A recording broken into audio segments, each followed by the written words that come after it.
नमस्कार, मेरा नाम है संजय कुमार। आप देख रहे हैं दैनिक सवेरा टीवी। बात करते हैं कलाकृतियों की, बात करते हैं कला की। हमारे साथ जुड़े हैं आज हृदय कौशल जी।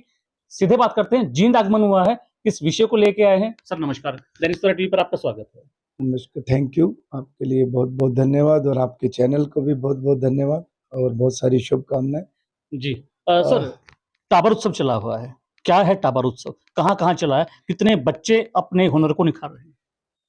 टाबर उत्सव कला एवं सांस्कृतिक कार्य विभाग और शिक्षा विभाग दोनों के संयुक्त तत्वाधान में मिलकर आयोजित किए जाने वाला एक कार्यक्रम है। इसे हम वार्षिक रूप में सभी स्कूलों में 22 डिस्ट्रिक्टों के 22 स्कूलों में चलाने का प्रयास करते हैं, जी, जिसमें 50 से 60 बच्चों का हम प्रयास करते हैं आएँ। कुछ स्कूलों में बहुत अच्छी स्ट्रेंथ है, जैसे करनाल में सवा सौ के करीब बच्चे हमारे, लेकिन 100-50 बच्चे सभी जगह हमारे यहाँ सीख रहे हैं। तो लगभग पूरे हरियाणा में इस सेशन में 1800 बच्चों का आगमन हुआ, जिसमें से लगभग 1300-1200 बच्चे रेगुलर हैं, काम करने वाले। और इसमें हम सिखाते हैं मूर्ति कला का हुनर, उसके माध्यम कैसे-कैसे, किस-किस मीडियम में कैसे मूर्ति कला बनाई जाती है, ये सब सिखाया जाता है। और साथ में इसकी पढ़ाई के बारे में बताया जाता है कि कैसे इसमें करियर बनाएँ और कैसे एक अर्निंग सोर्स होने के साथ-साथ एक फ़ेमस पर्सनैलिटी बन सकते हैं मूर्ति कला के क्षेत्र में। जैसे कावड़िया में इतनी बड़ी मूर्ति राम सुतार जी ने बनाई, जी, जो एकदम तारीफ़ के काबिल है, पूरे भारत का सीना चौड़ा कर देती है। जी, पूरे संसार में उसका एक अलग पहलू है, वो एक अपने आप में अनूठी चीज़ बनी है। और मूर्ति के साथ-साथ कला, कल्याण, जीवन शैली के साथ-साथ आजीविका का साधन भी बनी है। अब वो जिस क्षेत्र में बनी, वो कितना फैल गया है, वहाँ पर सारी चीज़ें बन गई हैं। हॉस्पिटल बन गए हैं, कॉलेजेस बन गए, जी। मार्केट बन गई, होटल्स बन गए, टूरिज़्म बन गया। तो कला कल्याण की जननी है।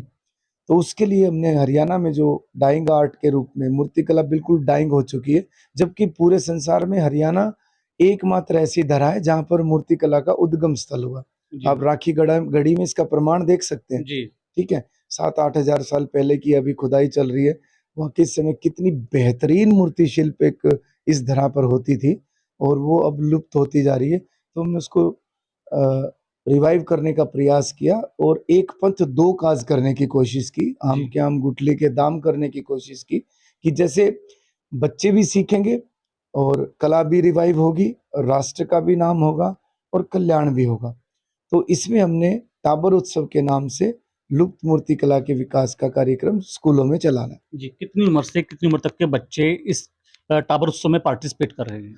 वैसे तो हमने गर्मी को देखते हुए 9वीं क्लास से 12वीं क्लास तक के बच्चों को इसमें मेन प्रावधान दिया है, लेकिन सभी स्वतंत्र हैं। जी, किसी भी स्कूल का कोई भी बच्चा, किसी भी उम्र का बच्चा, जी, इवन इवन बच्चा ही नहीं, उनके घर में अगर कोई दादी, नानी, बुआ या कोई और आदमी अच्छा हुनर सीखता है, कोई ताऊ है, ताई है, तो वो भी क्लासरूम में आके बच्चों के साथ अपनी कला भी साझा कर सकता है और सीख भी सकता है। तो जी। सबके लिए बिल्कुल फ्री है। कौन-सी कौन-सी चीज़ें इसमें हैं जो टावर उसमें बनाई है, बच्चों ने बनाई हैं और उनको आपने एप्रिशिएट भी किया है? हमने ना एक विशेष प्रकार से कुछ आर्ट डेवलप करने की कोशिश की है जो टाबर के नाम से जानी जाती जी, है।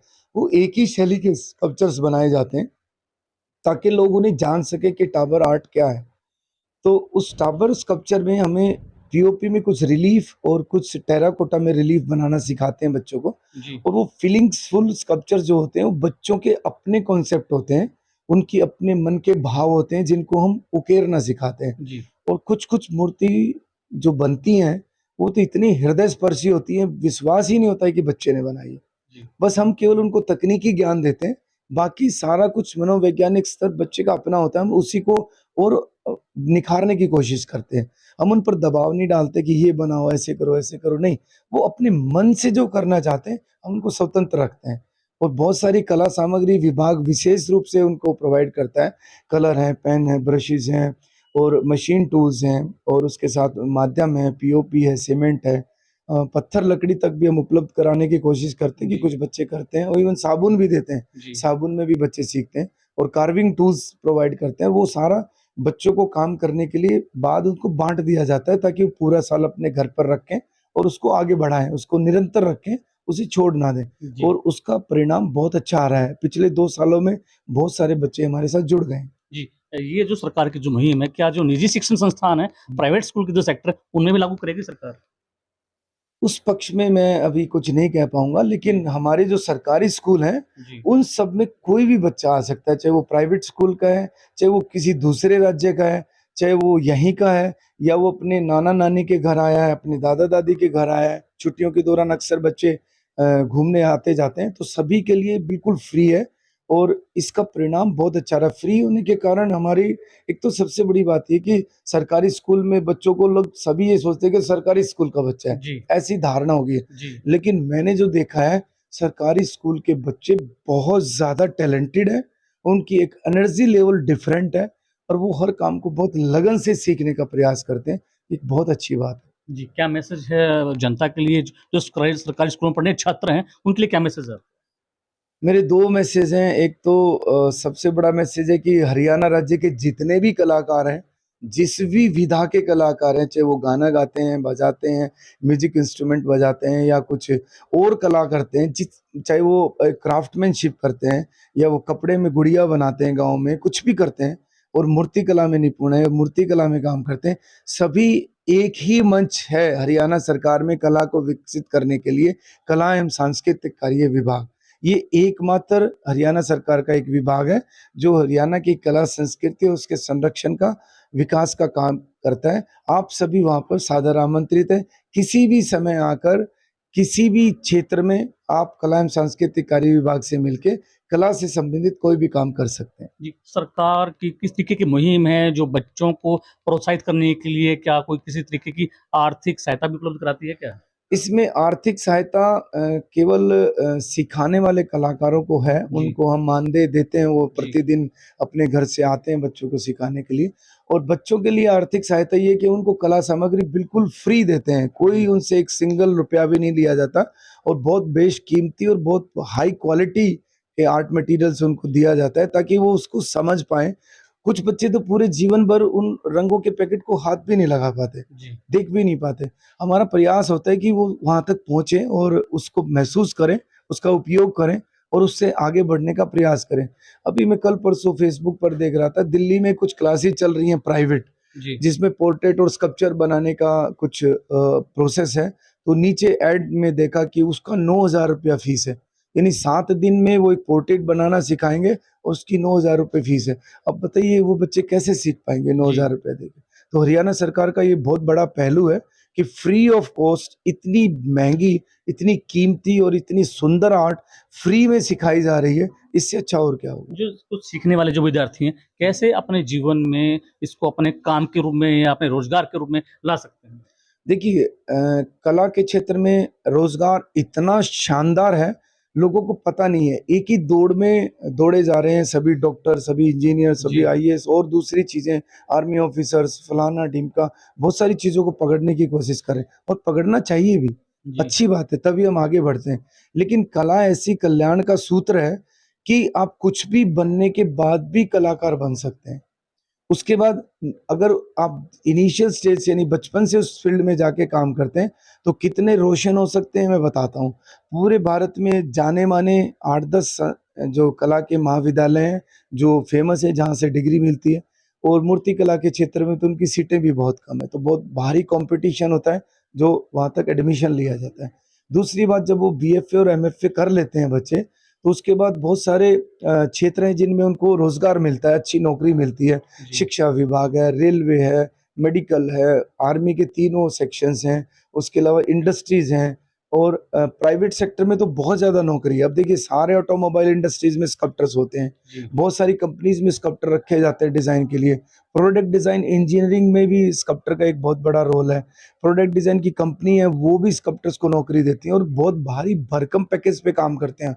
वो आईआईटी और जी और मेन के इस बड़े पैकेज के साथ बच्चों को नौकरी मिल रही है इसमें और काफ़ी अच्छा काम करके अपना परिवार भी चला रहे हैं और अपनी आर्ट को भी निखार रहे हैं। देखिए, एक पंथ दो काज यहाँ बरी है। एक तो जीवन शैली कला की, जी, फिर विषय कला का और फिर कला के क्षेत्र में ही नौकरी, तो सोने पे सुहागा हो गया। जी। तो कला बढ़ती जाती है और जैसे-जैसे कलाकार की उम्र बढ़ती है, कला का ज्ञान और एक्सपीरियंस भी बढ़ता है। तो मेरा ये मानना है कि बहुत जल्दी भारत अंतर्राष्ट्रीय पायदान पर एक बहुत बड़ा अचीवमेंट लेने वाला है।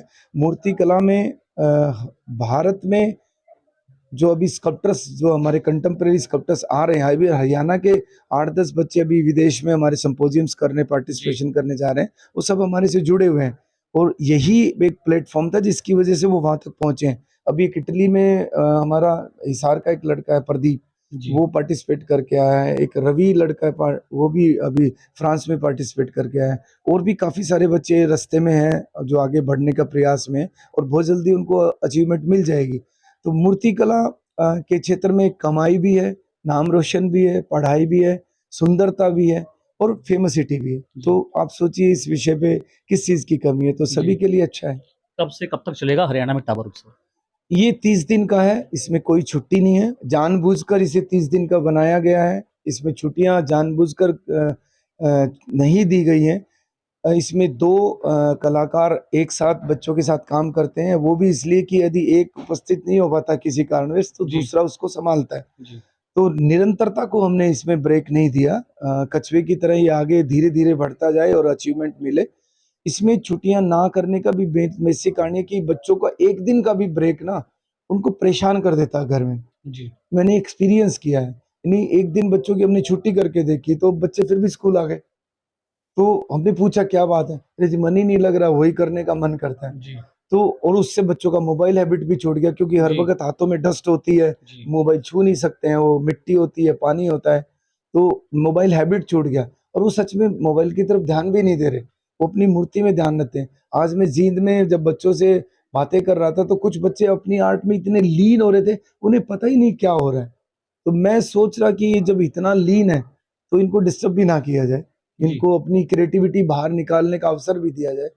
तो खिलौना उद्योग में इसका बहुत बड़ा रोल है।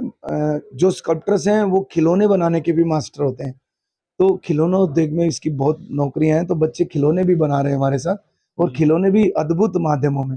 इवन अभी हमने गोबर में भी स्टार्ट किया है, जी गोबर में स्कल्पचर बनाएँगे। जी बोलते हैं ना अभी पैसा नहीं है, मटेरियल नहीं है तो कैसे आर्ट करें? जी तो ये सब नहीं है, माध्यम तो आर्टिस्ट खुद ढूँढ लेता है।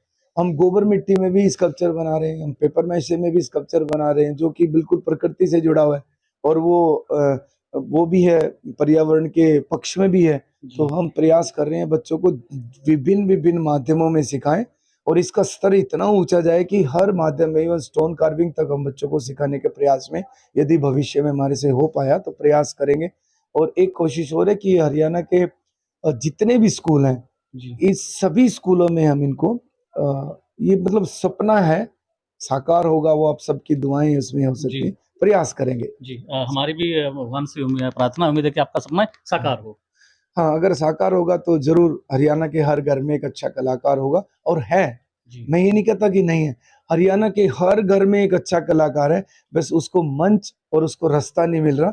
वो कार्य हरियाणा का कला एवं सांस्कृतिक कार्य विभाग दे रहा है, बहुत खूबसूरत मंच प्रदान कर रहा है और उसका अवसर हर नागरिक को उठाना चाहिए। शुक्रिया। ये थे हमारे साथ वो जौहरी जो पत्थर को तराश कर हीरा बनाने का काम कर रहे हैं, वो द्रोणाचार्य जो मछली की आंख में तीर मारने का आमदा लोग बच्चों को सिखा रहे हैं। अगली कड़ी में किसी और शख्सियत के साथ आपके सामने मौजूद होंगे, तब तक बने रहिए दैनिक सवेरा टीवी के साथ। मैं अपने सहयोगी सोनू रंगा के साथ जींद से संजय कुमार।